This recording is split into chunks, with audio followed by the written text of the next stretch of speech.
kontributi i femrës shqiptare në lëvizjet ilegale në Kosovë.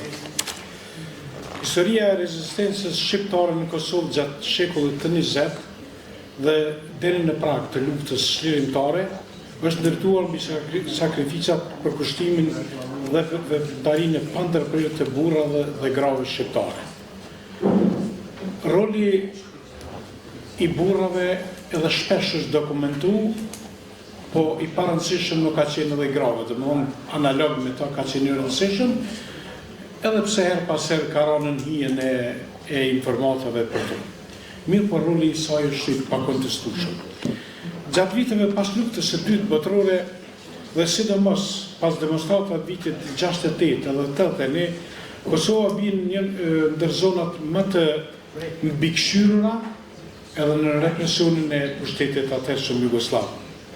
Lëvizjet ilegale shqiptare synojnë afirmimin e të drejtave kombëtare, barazinë politike, kulturore e ekonomike dhe shpesh me kërkesë për bashkim kombëtar, sepse fillimisht ishte kërkesa për të drejta brenda Federatës Jugoslave, më vonë bin kërkesat për Republikën e Kosovës, dërsa më vonë avancohet deri tek finalizimi për pavarësi dhe për bashkim me Shqipërinë.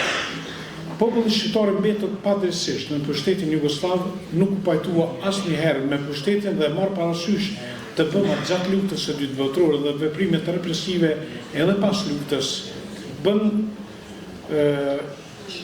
që këtë përpas pakënaqësive edhe veprimeve organizatave dhe grupeve ilegale kundër këtij pushteti, këto organizata ilegale angazhuan edhe shumë femra të cilat u këshën krah për krah me burrat shqiptar.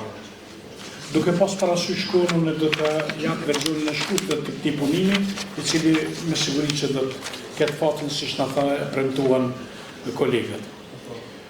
Organizatat e para ilegale që nëse mund të quhen ilegale, sepse për shqiptarët kanë qenë legale, është Organizata Nacional Demokratike Shqiptare, e cila përfshin aktivitetin me njerë pas luftës së dytë botërore deri në vitin 1947. Shtrirjen organizative ka pas në pjesët ku kanë banuar shumica shqiptare në Kosovën e sotshme edhe në pjesë të Preshevës, Medvegjës dhe Bujanovcit.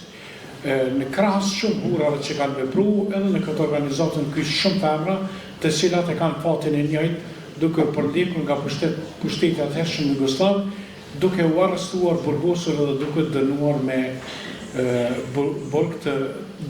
burgje të gjata, disa nga veprimtarët edhe në ekzekutu. Si rezultat i veprimtarisë së organizate derivojnë edhe organizata tjera të cilat në ndërkohë lindin edhe vazhdojnë deri tek formimi i lëvizjes popullore të Kosovës, LPRK-s, LKÇK-s e deri te finalizimi me krimin e ushtrisë shërimtare të Kosovës. Kuptohet që duke pas parasysh në mënyrë telegrafike, po them këtë kumtesë, mund të mos kesh kuptuar mos të hyjmë në hak dikujt nga emrat e përvetshëm të figurave të cilat ka pas rol pas të rëndësishëm që nga themelimi. Do të ishte me rëndësi të theksuar se disa në arrestimet e para, qysh në vitin 1945 për shembull arrestohet Lucie Bashota, Lutfie Imeri e tjerë, pastaj 46-ën, 47-ën deri në zërimin e madh masiv represiv të pushtetit jugosllav pas ngjarjeve të vitit 1968 e këtej duke kulmuar në vitin 1981 si rezultati i demonstratave të shumta që ndodhen në anën kënd të Kosovës, duke pasu me një represalje edhe me një arrestim burgose dhe dënim të shumë burrave dhe grave të Kosovës. Do t'i kisha përmend disa nga figurat, edhe pse në aspektin kohore jemi pak të përkufizuar, por do të vi deri në periudhën e vonshme, do t'a ndaj një përvojë personale.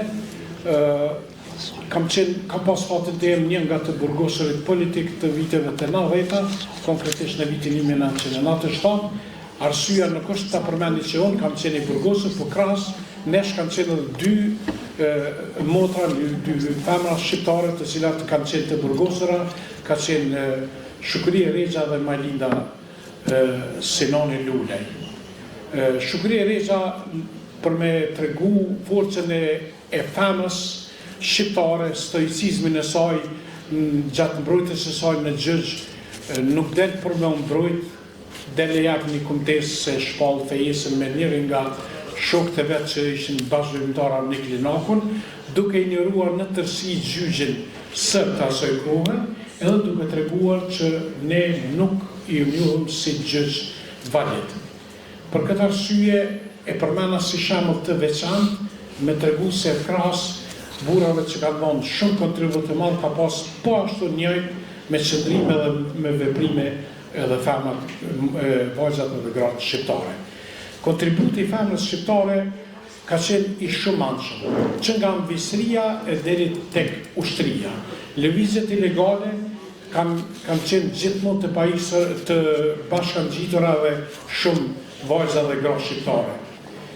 Gjatë luftës së fundit, po ashtu një kontribut shumë të madh dhënë edhe femrat, të cilat përpos anës të logjistikës, shëndetësisë, përgatitjes së ushqimit, të veshmbathjes, marrin pjesë në frontet e luftës edhe shumë nga ato ran heroina, duke përmend për shembull Gjevlla Drosi, pastaj kemi shumë heroina tjera të cilat thash pak më herët për mos me u hyrë në hak, në përgjithësi e them të theksohet se historia përmend shumë gra të njohura për veprimtarinë e tyre ilegale. Por pjesa më e madhe e tyre mbetën të panjohura.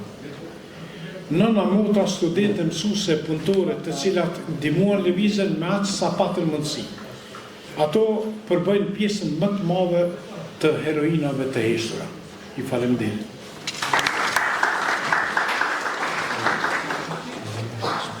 Faleminderit e mend që pasqyrove në mënyrë shumë të denjë vojtjet e motrave